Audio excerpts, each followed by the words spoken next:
Japan చరిత్రలో August 6 and 9 చాలా ముఖ్యమైన తేదీలు. ఎందుకంటే వరల్డ్ వార్ II సమయంలో హిరోషిమా మరియు నాగసాకిల మీద దారుణమైన బాంబ్ అటాక్ జరిగింది ఆ తేదీల్లోనే.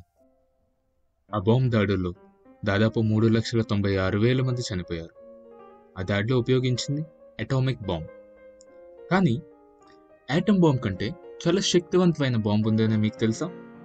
ఎస్, అదే హైడ్రోజన్ బాంబ్. ఈ వీడియోలో హైడ్రోజన్ బాంబ్ అంటే ఏంటి, అది ఎంత శక్తివంతమైనది, దాన్ని కనిపెట్టింది ఎవరు, అండ్ ఏ దేశాల దగ్గర ఈ హైడ్రోజన్ బాంబ్ ఉన్నదన్నది మనం తెలుసుకుందాం. 1939 ఆగస్టు 2న అమెరికా ప్రెసిడెంట్ అయిన రూస్వెల్ట్ ఆఫీస్కి ఒక లెటర్ వచ్చింది. ఆ లెటర్లో జర్మనీ అటామిక్ బాంబ్స్ తయారు చేయడానికి సిద్ధమవుతుంది.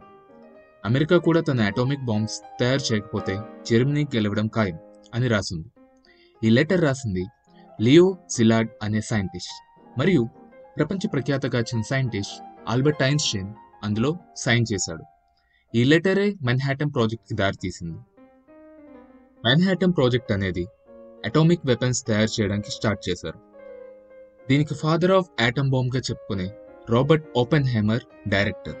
కానీ ఈ ప్రాజెక్ట్ ఉద్దేశం హైడ్రోజన్ బాంబ్ని తయారు చేయడం కాదు. Atom bomb and hydrogen bomb అనేవి రెండు వేరు బాంబ్స్. ఆటమ్ బాంబ్ కన్నా హైడ్రోజన్ బాంబ్ 1000 రెట్లు శక్తివంతమైనది. ఈ హైడ్రోజన్ బాంబ్ తయారు చేసింది ఎడ్వర్డ్ టెల్లర్ అనే సైంటిస్ట్. టెల్లర్ జనవరి 15, 1908న హంగేరీలో పుట్టాడు. హంగేరీలో స్టడీస్ పూర్తి చేసుకుని అమెరికాకి వలస వచ్చాడు. అమెరికా వచ్చిన తర్వాత ఒక ఫిజిసిస్ట్ సలహాతో టెల్లర్ మన్హాటన్ ప్రాజెక్ట్లో చేరాడు. ప్రాజెక్ట్ మీటింగ్స్లో అటామిక్ బాంబ్ బదులు హైడ్రోజన్ బాంబ్ని తయారు చేద్దామని టెల్లర్ చెప్పాడు. కానీ టెల్లర్ క్యాలిక్యులేషన్స్ అంత ఎఫిషియెంట్గా లేవని ఓపెన్హైమర్ అందుకు ఒప్పుకోలేదు. 1950లో అప్పటి అమెరికా ప్రెసిడెంట్ ట్రూమాన్ హైడ్రోజన్ బాంబ్ని తయారు చేయడానికి ప్రాజెక్ట్ స్టార్ట్ చేశారు అండ్ టెల్లర్ని డైరెక్టర్గా నియమించారు. టెల్లర్ ఈసారి క్యాలిక్యులేషన్స్ని ఇంకా ఇంప్రూవ్ చేసి 1951లో హైడ్రోజన్ బాంబ్ని రూపొందించడానికి ఒక మోడల్ తయారు చేశారు. ఇప్పుడు హైడ్రోజన్ బాంబ్ ఎందుకంత పవర్ఫుల్లో తెలుసుకుందాం. నార్మల్గా అటామిక్ బాంబ్ అనేది ఫిషన్ రియాక్షన్ మీద ఆధారపడి పనిచేస్తుంది. ఫిషన్ రియాక్షన్ అంటే యురేనియం 235ని రెండుగా విడదీస్తే అది క్రిప్టాన్ అండ్ బేరియంగా మారుతుంది. ఆ మారే ప్రక్రియలో అది ఎనర్జీ మరియు న్యూట్రాన్స్ని రిలీజ్ చేస్తుంది. సో ఈ ఎనర్జీ వల్లే అటామిక్ బాంబ్ చాలా powerful.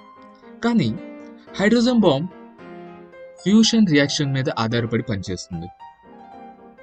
Fusion రియాక్షన్లో deuterium and tritium అనే రెండు హైడ్రోజన్ ఐసోటోప్స్ని తీసుకొని వాటిని ఒకదానితో ఒకటి రియాక్ట్ అయ్యేలా చేస్తారు. దానివల్ల ఎనర్జీ అండ్ న్యూట్రాన్స్ రిలీజ్ అవుతాయి. సో ఫిషన్లో రిలీజ్ అయ్యే ఎనర్జీ ఫ్యూషన్లో రిలీజ్ అయ్యే ఎనర్జీ కంటే చాలా తక్కువ. సో ఇందువల్లే హైడ్రోజన్ బాంబ్ చాలా పవర్ఫుల్. నవంబర్ 1, 1952న మార్షల్ ఐలాండ్స్లో ఒక ఐలాండ్ మీద ఈ హైడ్రోజన్ బాంబ్ని టెస్ట్ చేశారు. ఈ బాంబ్ చేసిన ఎక్స్ప్లోషన్కి ఆ ఐలాండ్ మొత్తం ఆవిరైపోయింది. ఈ హైడ్రోజన్ బాంబ్ హిరోషిమా మీద వేసిన బాంబ్ కంటే 700 టైమ్స్ పవర్ఫుల్. ఆ తర్వాత సంవత్సరంలో రష్యా తన సొంత హైడ్రోజన్ బాంబ్ని తయారు చేసింది. 1955లో రష్యా RDS-37 అనే బాంబ్ని టెస్ట్ చేసింది.